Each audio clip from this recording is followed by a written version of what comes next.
நான் சொல்லுவேன், எவ்வளவு பெரிய ஃப்ரெண்டா இருந்தாலும் சரி, எவ்வளவு பெரிய ஐக்கியம் உள்ளவனா இருந்தாலும் சரி, கர்த்தருக்கு ஸ்தோத்திரம், பலிபீடத்திலிருந்து சொல்றேன், உன்னுடைய பரிசுத்தத்தை நீ காத்து கொண்டால் மாத்திரம்தான் பரலோகத்துக்கு போக முடியும்.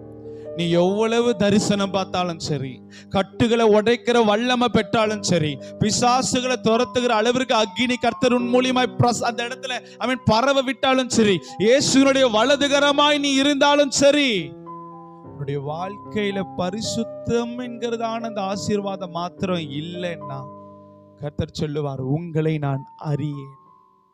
அல்லேலூயா.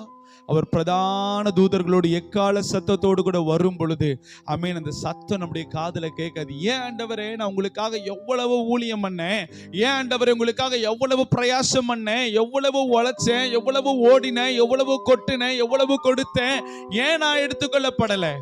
உன் வாழ்க்கையில பரிசுத்தம் இல்லை. நீங்க நல்லா தெரிந்துக்கோங்க பிரதர் சிஸ்டர், கர்த்தருடைய பிரசன்னத்திலிருந்து உங்களை வேறு நபர்கள் பாவம் என்கிற உறவின் மூலியமாய் பிரிக்கிறதற்கு பிரயாசப்படுகிற நேரத்துல உங்க மனசுக்கு தெரிஞ்சிருச்சுன்னு நினைச்சுக்கோங்க, அந்த வலதுகரத்தை அறுத்து போட்டுட்டு கர்த்தருடைய பாதத்துல வந்து உட்கார்ந்துரு.